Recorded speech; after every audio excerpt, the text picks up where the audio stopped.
ദൈവത്തിൻ്റെ അതിപരിശുദ്ധ നാമം വാഴ്ത്തപ്പെടുമാറാകട്ടെ. കൃപാലുവായ ദൈവം ഈ നല്ല അവസരത്തെ സംജാതമാക്കിയതോർത്ത് ഞാൻ ദൈവത്തിന് നന്ദി പറയുന്നു. JCNDSD അഥവാ യേശുക്രിസ്തുവിൻ്റെ പുതിയ നിയമരക്ഷയുടെ ഉപദേശം എന്ന വാട്സാപ്പ് ഗ്രൂപ്പിലൂടെ നിത്യജീവമൊഴികൾ എന്ന വചന പരമ്പരയിൽ വീണ്ടും ഒരു പ്രാവശ്യം കൂടെ കടന്നു വരുവാൻ എളിയവനെ അനുവദിച്ച ദൈവത്തിന് കൊടാനുകൂടി നന്ദി കരയറ്റുന്നു. ഇങ്ങനൊരു അവസരം നൽകിയതായിരിക്കുന്ന അഡ്മിന്മാർക്കും ദൈവവേലയിൽ കഠിനാധ്വാനം ചെയ്യുന്ന എല്ലാ പ്രിയപ്പെട്ടവർക്കും ഈ ദൈവവചനത്തെ ശ്രവിക്കുന്ന എല്ലാ ദൈവത്തിൻ്റെ മക്കൾക്കും ഒരിക്കൽ കൂടി വീണ്ടും വരുന്ന യേശു ക്രിസ്തുവിൻ്റെ നിസ്തുല്യ നാമത്തിൽ എൻ്റെ സ്നേഹവന്ദനത്തെ അറിയിക്കുന്നു. ഇത് നാം ചിന്തിക്കുന്നത് ഷീപ്പ് അല്ലെങ്കിൽ ആട്, ടെസോൺ എന്നും പ്രൊബട്ടോൺ എന്നൊക്കെയും സ്തോത്രം എബ്രയിലും ഗ്രീക്കിലും പറയുന്നു. സ്തോത്രം. ആട് എന്ന് പറയപ്പെടുന്നതായ വിഷയം അതിപ്രധാനമായൊരു വിഷയം തന്നെയാണ്. തിരുവചനത്തിൽ ആദ്യം മുതൽ അവസാനം വരെയും തിരുവചന സൂക്തങ്ങളിൽ നമ്മൾ പരിശോധിക്കുമ്പോൾ ആട് എന്നുള്ളൊരു വിഷയം സംസാരിക്കുന്നതായി കാണാം. വ്യത്യസ്ത തലങ്ങളിൽ, വ്യത്യസ്ത സന്ദർഭങ്ങളിൽ വ്യത്യസ്തമായ ആശയങ്ങൾ നമുക്ക് നൽകുവാൻ ഈ ആടെന്നുള്ളതായിരിക്കുന്ന വിഷയം ഉപയോഗിക്കുന്നതായി കാണുവാൻ കഴിയുന്നുണ്ട്. അതുകൊണ്ട് ഇത് അതിപ്രധാനമായിരിക്കുന്ന വിഷയമാണെന്ന് ഞാൻ ആദ്യമായി ഓർമ്മപ്പെടുത്തട്ടെ. യോഹന്നായ സുവിശേഷം അതിൻ്റെ 1-ാം അധ്യായത്തിൻ്റെ 29-36 നമ്മൾ വായിക്കുമ്പോൾ, പിറ്റേന്നാൾ യേശു തൻ്റെ ശിഷ്യന് തൻ്റെ അടുക്കൽ വരുന്നത് അവർ കണ്ടിട്ട് പിറ്റേന്നാൾ യേശു തൻ്റെ അടുക്കൽ വരുന്നത് അവൻ കണ്ടിട്ട്, ഇതാ ലോകത്തിൻ്റെ പാപം ചുമക്കുന്ന ദൈവത്തിൻ്റെ കുഞ്ഞാട്, സ്തോത്രം എന്ന് യോഹന്നാൻ പറഞ്ഞു. വീണ്ടും പിറ്റേന്നാൾ യോഹന്നാൻ പിന്നെയും തൻ്റെ ശിഷ്യന്മാരിൽ 2 പേരുമായി അവിടെ നിൽക്കുമ്പോൾ കടന്നു പോകുന്ന യേശുവിനെ നോക്കി, ഇതാ ദൈവത്തിൻ്റെ കുഞ്ഞാട് എന്ന് പറഞ്ഞു. അപ്പം ആടുള്ളതായിരിക്കുന്ന ബന്ധത്തിൽ കുഞ്ഞാടെന്നും ഇടയെന്നൊക്കെയും ഉള്ളതായിരിക്കുന്ന ബന്ധം വളരെ പ്രധാനപ്പെട്ടതാണ്. അതിനെ ശരിയായി വിചിന്തനം ചെയ്ത് നമുക്ക് പഠിക്കേണ്ടത് അത്യാവശ്യമാണ്. 5 ഗ്രൂപ്പ് ആടുകൾ മെസൊപ്പൊട്ടേമിയയിൽ നിന്ന് വന്നിരുന്നതായി കാണുവാൻ കഴിയും. ആടിൻ്റെ പൂർവികരെന്ന് പറയപ്പെടുന്ന കാട്ടാടുകളായിരുന്നു. സ്തോത്രം. മാംസം, കൊഴുപ്പ്, വസ്ത്രം, സംഗീത ഉപകരണങ്ങൾ, മറ്റുള്ളതായിരിക്കുന്ന കാര്യങ്ങൾക്ക് മനുഷ്യന് നിത്യോപയോഗമായി നിലകൊണ്ടിരുന്നു ആട് എന്നുള്ളത്. അവൻ്റെ സാമ്പത്തിക വ്യവസ്ഥിതിയും അവനെ സ്തോത്രം നേടിക്കൊടുത്തതായിരിക്കുന്ന സന്ദർഭങ്ങളൊന്നാണ് ആട് എന്ന് നമുക്ക് കാണുവാൻ കഴിയും.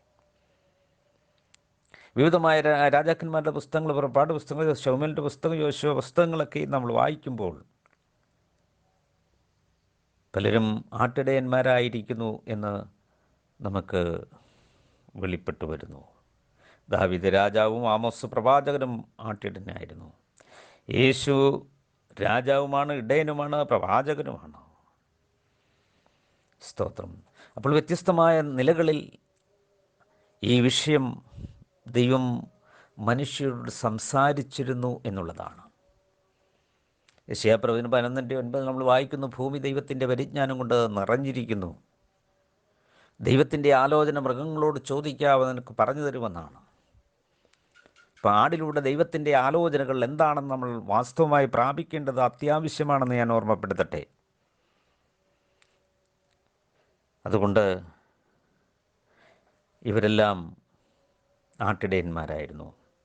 ഉൽപ്പത്തി പുസ്തകത്തിലേക്ക് നമ്മൾ വിരൽ ചൂണ്ടുമ്പോഴും ഹാബേൽ ഒരു ആട്ടിടയനായിരുന്നു എന്നുള്ളതാണ്. സ്തോത്രം.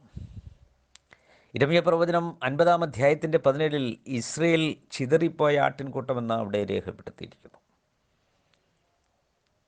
അപ്പോൾ ഇസ്രയേലിനെ ആട്ടിൻകൂട്ടത്തോട് ഉപമിച്ചിരിക്കുന്നതായി കാണാം.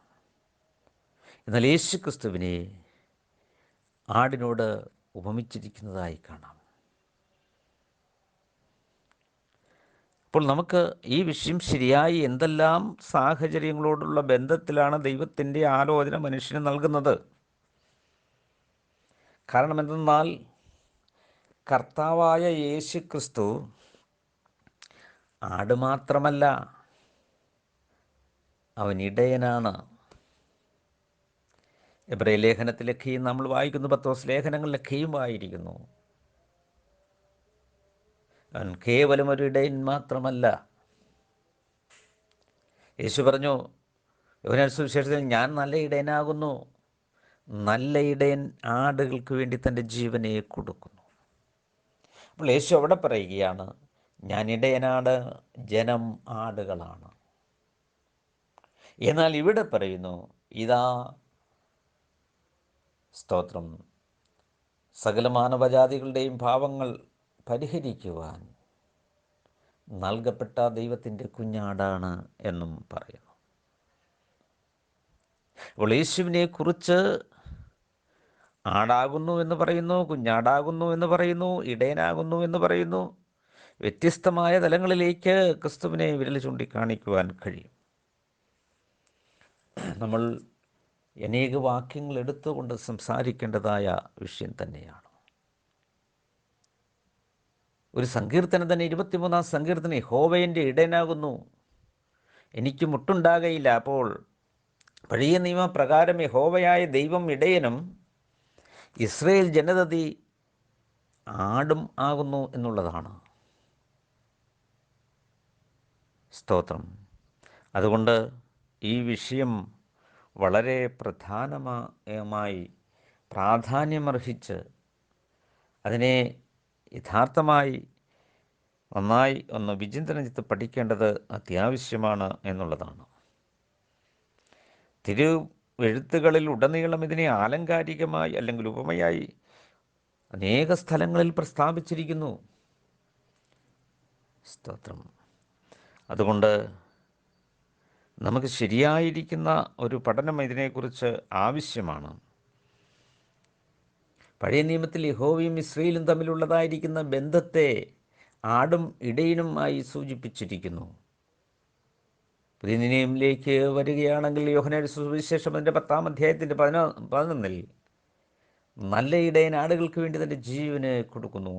അപ്പോൾ നല്ല ഇടയൻ ആടുകൾക്ക് വേണ്ടി മരിക്കുന്നു എന്നുള്ളതാണ്. എബ്രായ ലേഖനം അതിൻ്റെ 13-ാം അധ്യായത്തിൻ്റെ 20 വായിക്കുമ്പോൾ വലിയ ഇടയൻ ഉയർത്തെഴുന്നേറ്റ് ഇടയനാകുന്നു എന്നുള്ളതാണ്. 1 പത്രോസ് 5:4 നമ്മൾ വായിക്കുമ്പോൾ ഇടയശ്രേഷ്ഠൻ വെളിപ്പെടുമ്പോൾ പ്രതിഫലം നൽകുവാൻ പ്രത്യക്ഷപ്പെടുന്നു എന്നുള്ളതാണ്. അപ്പോൾ യേശുക്രിസ്തു ആടാണ്, അപ്പോൾ തന്നെ ഇടയനാകുന്നു. സ്തോത്രം.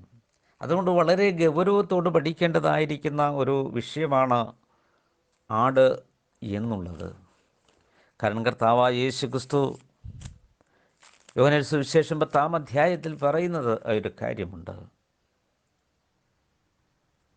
ഞാൻ നല്ല ഇടയനാകുന്നു, നല്ല ഇടയൻ ആടുകൾക്ക് വേണ്ടി തൻ്റെ ജീവനെ കൊടുക്കുന്നു എന്ന് പറഞ്ഞിട്ട്,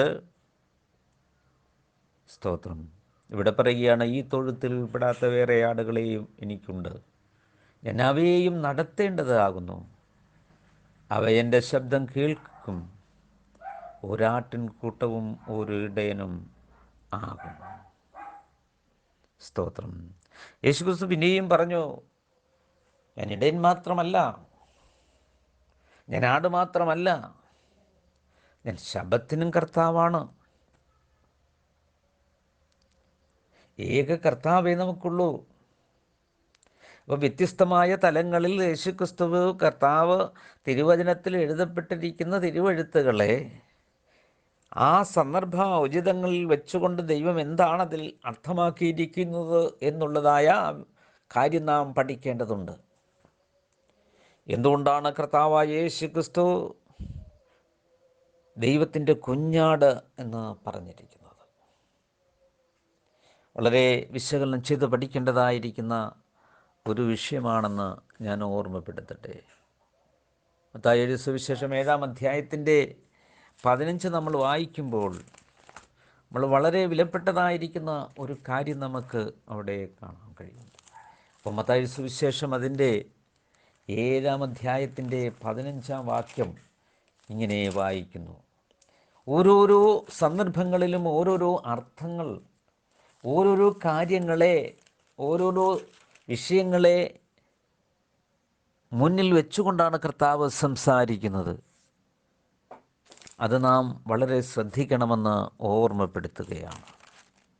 7-ാം അധ്യായത്തിൻ്റെ 15-ാം വാക്യം നാം ഇങ്ങനെ വായിക്കുന്നു. സ്തോത്രം.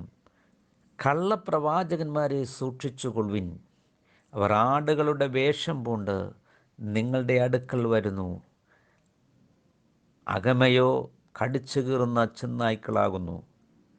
സ്തോത്രം. അപ്പോൾ കള്ളപ്രവാചകന്മാരെ സൂക്ഷിക്കുക. അവൻ എങ്ങനെയാണ് വരുന്നത്? ആടുകളുടെ വേഷം പൂണ്ട്. അപ്പോൾ ആടുകളുടെ വേഷം പൂണ്ടാണ് നമ്മെ കള്ളപ്രവാചകന്മാർ നമ്മളെ തെറ്റിച്ച് കളയുന്നത്, നശിപ്പിച്ച് കളയുന്നത്, നമ്മളെ കൊള്ളയടിക്കുന്നത്. അപ്പോൾ ആടുകളുടെ വേഷം. അപ്പോൾ യഥാർത്ഥമായ യഹൂദന്മാരുടെ വിശ്വാസത്തോടെ ഏകീഭവിക്കുന്ന വിശ്വാസത്തോടും നമുക്ക് അത് അല്ലയോ ഇത് എന്ന് തോന്നിപ്പിക്കുമാർ പല കാര്യങ്ങളും നമ്മളുടെ കൺമുൻപിൽ നിരത്തി വെച്ചുകൊണ്ടാണ് വരുന്നത്. അപ്പം ഇവിടെ ആടുകളുടെ ആരോടാണ് പറഞ്ഞിരിക്കുന്നത്? കള്ളപ്രവാചകന്മാരോട് ഉപമാനം ചെയ്തിരിക്കുന്നു. ഇസ്രായേൽ ജനതയെ നമ്മൾ വായിച്ചു.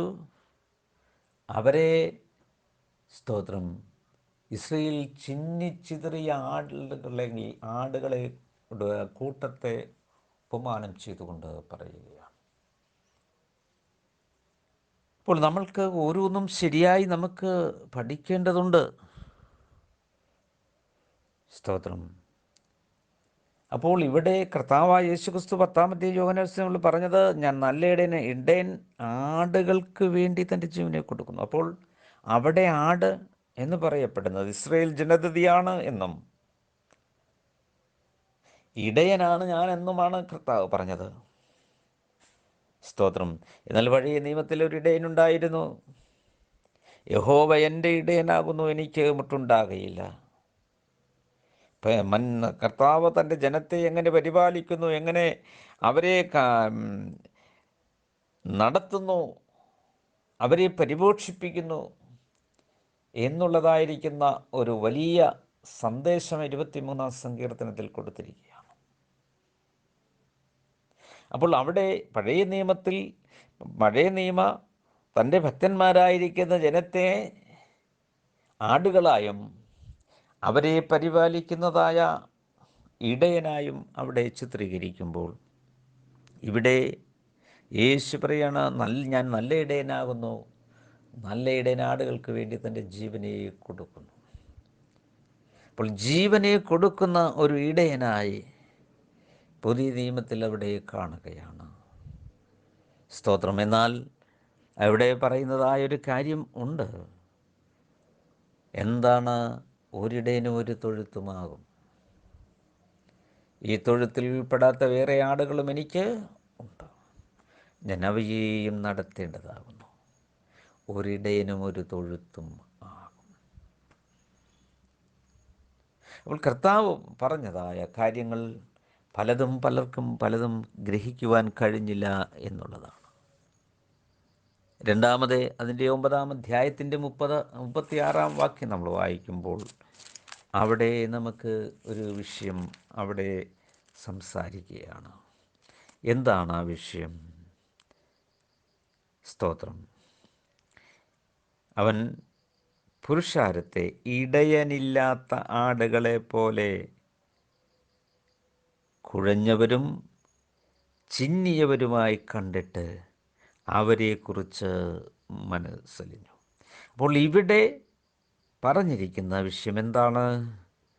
ഇടയൻ ഇല്ലാത്ത, നയിച്ചു കൊണ്ടുപോകുവാൻ 23-ാം സങ്കീർത്തനത്തിൽ പറഞ്ഞതുപോലെ അവയെ പുലർത്തിക്കൊണ്ടു പോകുവാൻ കഴിയാത്ത അവസ്ഥയിൽ ആയിരിക്കുന്ന ഒരു വലിയ ജനതയെ കണ്ടിട്ട് അവൻ്റെ മനസ്സലിഞ്ഞു എന്നുള്ളതാണ്. അതുകൊണ്ട് പ്രിയരെ, ഇവിടെ രേഖപ്പെടുത്തിയിരിക്കുന്നത് എന്താണ്? സ്തോത്രം, ഇടയനില്ലാത്ത ആടുകളെ പോലെ. അപ്പോൾ യഥാർത്ഥമായി നയിച്ചു കൊണ്ടുപോകുവാൻ, യഥാർത്ഥമായി സംരക്ഷിക്കുവാൻ, യഥാർത്ഥമായി പരിപാലിച്ചു കൊണ്ടുപോകുവാൻ, അവരുടെ ആവശ്യങ്ങളെ അറിഞ്ഞ് അവരെ നയിച്ചു കൊണ്ടുപോകുന്ന,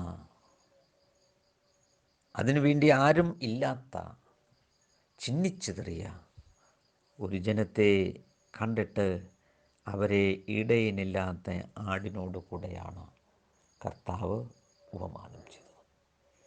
അതിൻ്റെ 10-ാം അധ്യായത്തിൻ്റെ 6-ാം വാക്യം നമ്മൾ വായിക്കുമ്പോൾ അവിടെ നമുക്ക് കാണുന്നത്, ഇസ്രയേൽ ഗൃഹത്തിലെ കാണാതെ പോയ ആടുകളുടെ അടുക്കൽ തന്നെ ചെല്ലുവിൻ. നിങ്ങൾ പോകുമ്പോൾ സ്വർഗരാജ്യം സമീപിച്ചിരിക്കുന്നു എന്ന് ഘോഷിപ്പിൻ. രോഗികളെ സൗഖ്യമാക്കുവിൻ, മരിച്ചവരെ ഉയർപ്പിപ്പിൻ. അങ്ങനെ കർത്താവ് പല കാര്യങ്ങളും അവിടെ പറഞ്ഞു. അതുകൊണ്ട് അവിടെ എന്താണ് പറഞ്ഞിരിക്കുന്നത്? ഇസ്രയേൽ ഗൃഹത്തിലെ കാണാതെ പോയ ആടുകളെ. അപ്പോൾ ഇസ്രയേൽ ജനതയെ ആടുകളോട് ഉപമിച്ചിരിക്കുന്നു. വീണ്ടും നമുക്ക് കാണുവാൻ കഴിയുന്നത്, അതിൻ്റെ 16-ാം വാക്യം നമ്മൾ വായിക്കുമ്പോൾ അവിടെ ഒരു കാര്യം രേഖപ്പെടുത്തിയിരിക്കുന്നു. എന്താണ്? ചെന്നായ്ക്കളുടെ നടുവിൽ ആടിനെ പോലെ ഞാൻ നിങ്ങളെ അയക്കുന്നു. ഇപ്പം ചെന്നായ്ക്കളുടെ നടുവിൽ, ഒരു ചെന്നായുടെ നടുവിൽ ആട് അകപ്പെട്ടുമ്പോഴുണ്ടാകുന്ന അനുഭവങ്ങൾ വ്യക്തമായി അറിയാവുന്ന ജനത്തോട് കർത്താവായ യേശു സംസാരിച്ചു, ഞാൻ നിങ്ങളുടെ ചെന്നായ്ക്കളുടെ നടുവിൽ ഒരാട്ടിൻകുട്ടിയെ പോലെ അയക്കുകയാണ്. അപ്പം ഓരോരോ സന്ദർഭങ്ങളിലും കർത്താവ് സംസാരിക്കുന്ന ആശയങ്ങളെ ശരിയായി മനസ്സിലാക്കപ്പെട്ടില്ല എങ്കിൽ ശരിയായി പൂർണ്ണതയിലേക്ക് ക്രിസ്തുവിനെ കാണുവാൻ കഴിയുകയില്ല. യേശു ക്രിസ്തു കേവലം ഒരാടാണോ? സ്തോത്രം, ആടിനോട് ഉപമാനം ചെയ്തിരിക്കുന്നു. അപ്പോൾ വ്യത്യസ്തമായ തലങ്ങളിൽ ഓരോരോ സന്ദർഭങ്ങൾക്കനുസരിച്ച് ദൈവം സംസാരിക്കുകയാണ്. സർവശക്തനായിരിക്കുന്ന ദൈവം മാനവജാതികളുടെ പാപങ്ങളുടെ പരിഹാരം നടത്തുവാൻ ഈ ലോകത്തിലേക്ക് കർത്താവായ യേശു ക്രിസ്തുവിനെ അയക്കുമ്പോൾ പഴയ നിയമത്തിലെ ഒരു നിയമവ്യവസ്ഥകൾക്ക് അനുസൃതമായി പാപപരിഹാര പ്രക്രിയയോട് ബന്ധപ്പെടുത്തിയാണ് ഇത് സംസാരിക്കുന്നത്. അതിന് നിഴലും പൊരുളുമായ ചില മർമ്മങ്ങളുണ്ട്. അത് ഹാബേൽ തുടങ്ങി നമുക്ക് ചിന്തിക്കേണ്ടതാണ്. സ്തോത്രം. അതുകൊണ്ട് ആ വലിയ മർമ്മങ്ങളെ പിന്നീട് നമുക്ക് ചിന്തിക്കാം എന്ന് ഓർമ്മപ്പെടുത്തുകയാണ്.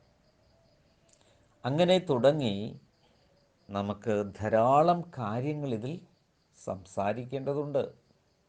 ഇപ്പോൾ വിവിധ തരങ്ങളിൽ, വ്യത്യസ്തമായിരിക്കുന്ന സാഹചര്യങ്ങളിൽ, വ്യത്യസ്തമായിരിക്കുന്ന ആലോചന നൽകുവാൻ കർത്താവായ ദൈവം പഴയ നിയമത്തിലും പുതിയ നിയമത്തിലും സംസാരിച്ചിരിക്കുന്നത് അങ്ങനെ തന്നെയാണ്.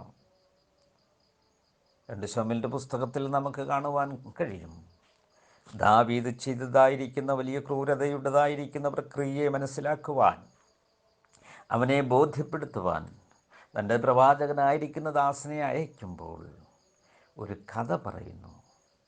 അവിടെ ഒരു കുഞ്ഞാടിനോട് ഉപമിച്ചുകൊണ്ടാണ് സംസാരിക്കുന്നത്. പ്രിയരെ, ദൈവവചനത്തിലെ ആലോചനകൾ ഏത് സന്ദർഭങ്ങൾ, ഏത് സാഹചര്യങ്ങളിലാണെന്ന് മനസ്സിലാക്കി വാസ്തവമായും നാം അറിയണം, യേശു ക്രിസ്തു യഥാർത്ഥത്തിൽ ആരാണ്. ഇതാണ് പരിജ്ഞാനമെന്ന് പറയപ്പെടുന്നത്. അതാണ് എബ്രായലേഖനത്തിൽ പറഞ്ഞത്. ആദ്യ വചനം വിട്ട്, ക്രിസ്തുയേശുവിനെ കുറിച്ചുള്ള ആദ്യ വചനം വിട്ട് നിങ്ങൾ പരിജ്ഞാനപൂർത്തി പ്രാപിപ്പാൻ ശ്രമിക്കുവിൻ.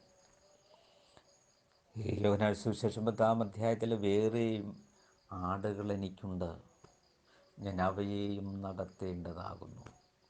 സഖറിയാ പ്രവചന വ്യവസ്ഥയിൽ എന്നാണ് പറഞ്ഞത്, ഓരോ ഇടയനും ഒരു തൊഴുത്തുമാകും, യഹോവ സർവ്വഭൂമിക്കും രാജാവാകും. അന്നാളിൽ അവൻ്റെ നാമം ഏകവും അവനേകനും ആയിരിക്കും. അതുകൊണ്ട് ഏക സത്യ ദൈവത്തെ തിരിച്ചറിയണം. സ്തോത്രം. ഞാൻ ഒന്നാമതായി പറഞ്ഞിരുന്നു, ഒരു കാര്യം വിത്ത് എന്നുള്ളതായിരിക്കുന്ന വിഷയത്തിൽ നിന്നുകൊണ്ട് ചെറിയൊരു പോയിൻ്റ് ഞാൻ പറഞ്ഞു. ഏകസത്യ ദൈവത്തെക്കുറിച്ച് നാം അറിയണമെങ്കിൽ പ്രപഞ്ചത്തോട് ചോദിക്കുക എന്ന് അവിടെ രേഖപ്പെടുത്തിയിരിക്കുന്നു. റോമാലേഖനം അതിൻ്റെ 1-ാം അധ്യായത്തിൻ്റെ 19-20 നമ്മൾ യെശയ്യാ പ്രവചനം വായിക്കുമ്പോഴും ഭൂമി ദൈവത്തിൻ്റെ പരിജ്ഞാനം കൊണ്ട് നിറഞ്ഞിരിക്കുന്നു. ദൈവത്തിൻ്റെ ആലോചന പ്രപഞ്ചത്തിലൂടെ ദൈവം അടക്കി വെച്ചുകൊണ്ട് അവൻ ഉപമകളിലൂടെയാണ് ലോകത്ത് പ്രസ്താവിച്ചത്. ഇയ്യോബിൻ്റെതായിരിക്കുന്ന പോരായ്മകളെ ബോധ്യപ്പെടുത്തുവാൻ 38-ാം അധ്യായം നമ്മളൊന്ന് വായിച്ചു നോക്കൂ. പ്രപഞ്ചത്തെക്കുറിച്ചും ജ്ഞാനത്തെക്കുറിച്ചൊരു വിസ്താരം നടത്തി. അപ്പോൾ ഇയ്യോബ് പറഞ്ഞു, എനിക്ക് നിന്നെക്കുറിച്ചൊരു കേട്ടുകേഴ്വിയേ ഉണ്ടായിരുന്നുള്ളൂ. പ്രിയവരെ, അവൻ്റെ അറിവുകേടിനെ തിരുത്തുന്നതായി, അവൻ്റെ ഒന്നുമില്ലായ്മയെ, നിസ്സഹായ അവസ്ഥയെ, ഞാൻ ഏതുമില്ല എന്ന് സമ്മതിക്കുന്ന ഒരവസ്ഥയിലേക്ക് ദൈവം സംസാരിച്ചത് പ്രപഞ്ചത്തിലൂടെയാണ് എന്നുള്ളതാണ്. സ്തോത്രം.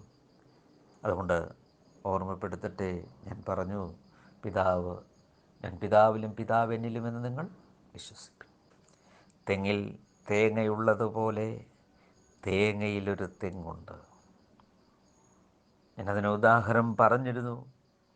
അബ്രഹാം, നമ്മൾ ആ അധ്യായം വായിക്കുമ്പോൾ അറിയാം, അവിടെ മൽക്കീസേദെക്കുമായി കണ്ടുമുട്ടുമ്പോൾ അബ്രഹാം, സ്തോത്രം, അവിടെ ദശാംശം കൊടുക്കുന്നു. അപ്പോൾ അവിടെ പറയുന്നത്, അപ്പോൾ അബ്രഹാമിൻ്റെ കടിപ്രദേശത്ത് ലേവിയും ഉണ്ടായിരുന്നു. അന്ന് ലേവ്യ ഉണ്ടായിരുന്നില്ല. വർഷങ്ങൾക്ക് ശേഷം ആണ് ലേവി ഉണ്ടാകുന്നത്. അപ്പോൾ ഈ അബ്രഹാമിൽ, സ്തോത്രം, ലേവി ഉണ്ടായിരുന്നു എന്നാണ് പറഞ്ഞത്. പ്രിയരെ, അതുകൊണ്ട് ഞാൻ പിതാവിലും പിതാവ് എന്നിലുമാണ് എന്ന് നിങ്ങൾ വിശ്വസിപ്പിക്കും. രണ്ടാമതൊരു കാര്യം പറയട്ടെ, വിത്തിലെന്തുണ്ട്? ജീവനുണ്ട്. യേശു പറഞ്ഞു, ഞാൻ തന്നെയാണ് വഴിയും സത്യവും ജീവനും. പഴയ നിയമത്തിൽ നമ്മൾ കാണുന്നു, ആ ജീവൻ ദൈവത്തിലാണ്, യഹോവയിലാണ്. ഇതുകൊണ്ടാണ് സുവിശേഷത്തിൽ യേശു ക്രിസ്തു പറഞ്ഞപ്പോൾ, നീ ദൈവത്തോട് സമനാക്കി എന്ന് പറഞ്ഞു, അവർ അവനെ തിരസ്കരിച്ചത്, അവനെ കൊന്നത്. കാരണം ദൈവത്തെ പോലെ ജീവൻ നൽകുവാൻ എനിക്കും കഴിയും എന്ന് യേശുക്രിസ്തു പറഞ്ഞു. യേശുക്രിസ്തു അവരെ പഠിപ്പിച്ചു, ഞാൻ തന്നെ വഴിയും സത്യവും ജീവനുമാകുന്നു. ഒരു വിത്തിൽ എന്തുണ്ട്? ജീവനുണ്ട്. ആ വിത്തിലെന്തുണ്ട്? പിതാവുമുണ്ട്, പുത്രനുമുണ്ട്. സ്തോത്രം. ഞാൻ പിതാവിലും പിതാവ് എന്നിലുമാണ്. അതുകൊണ്ട് ദൈവം ആരാണ്? ആത്മാവാകുന്നു. ആ ആത്മാവും പിതാവും പുത്രനും ആരാണ്? ഏകസത്യ ദൈവം. അത് വ്യക്തികളുടേതായിരിക്കുന്ന വ്യത്യസ്ത ഗുണമുള്ള, വ്യത്യസ്തമായിരിക്കുന്ന അവസ്ഥാവിശേഷങ്ങളുള്ള, വ്യത്യസ്ത പ്രവർത്തന മണ്ഡലങ്ങൾ മാത്രം ഒതുങ്ങി നിൽക്കുന്ന ഒരു ദൈവമല്ല ഏകസത്യ ദൈവമെന്ന് പറയപ്പെടുന്നത്. അതുകൊണ്ടാണ് അവർ, സ്തോത്രം, അപ്പോസ്തലപ്രവൃത്തി 2:38 കർത്താവായ യേശു ക്രിസ്തുവിൻ്റെ നാമത്തിൽ സ്നാനം. കാരണം എന്താണ്? ഏകസത്യ ദൈവത്തെ തിരിച്ചറിഞ്ഞു എന്നുള്ളതാണ്. ഒരിടയനും ഒരു തൊഴുത്തും ആകും. അവൻ തന്നെയാണ് ഇടയൻ. യേശു ക്രിസ്തു വലിയ ഇടയനാണ്, ശ്രേഷ്ഠ ഇടയനാണ്. യേശു ക്രിസ്തുവാണ് ഹല്ലേലൂയ നല്ല ഇടയനായി തീർന്നിരിക്കുന്നത്. പഴയ നിയമത്തിൽ ആ നല്ല ഇടയൻ 23-ാം സങ്കീർത്തനത്തിൽ നമ്മളെ വരച്ച് കണ്ടു. അവിടെ നൽകപ്പെട്ടിരിക്കുന്നത് ഇതാണ്. സ്തോത്രം, യഹോവ എൻ്റെ ഇടയനാകുന്നു എന്ന് അവിടെ രേഖപ്പെടുത്തിയിരിക്കുന്നു. ഇപ്പോൾ പുതിയ നിയമത്തിൽ ഇടയനായി പ്രത്യക്ഷപ്പെട്ട കർത്താവായ യേശു ക്രിസ്തു കുഞ്ഞാടുമാണ്. അവൻ പുരോഹിതനുമാണ്, അവൻ പ്രവാചകനുമാണ്, അവൻ രാജാവാണ്, അവൻ അത്ഭുത മന്ത്രിയാണ്, വീരനാം ദൈവമാണ്, ദൈവം നമ്മോട് കൂടെ അർത്ഥമുള്ള ഇമ്മാനുവലാണ്. ആ കർത്താവിനെ തിരിച്ചറിഞ്ഞ് സ്തോത്രം കർത്താവായ യേശു ക്രിസ്തുവിൻ്റെ നാമത്തിൽ സ്നാനമേറ്റ് പരിശുദ്ധാത്മാവിൻ്റെ ദാനം പ്രാപിച്ച് കർത്താവിന് വേണ്ടി നിലനിൽക്കുവാൻ നമ്മുടെ ദൈവം ഓരോരുത്തരെയും സഹായിക്കട്ടെ എന്ന് പറഞ്ഞുകൊണ്ട് ഞാൻ എൻ്റെ വാക്കുകൾക്ക് വിരാമർക്കുന്നു. ദൈവം നമ്മളെ സമർത്ഥമായി അനുഗ്രഹിക്കുമാറാകട്ടെ. God bless you. യേശുവേ നന്ദി, യേശുവേ നന്ദി, യേശുവേ നന്ദി.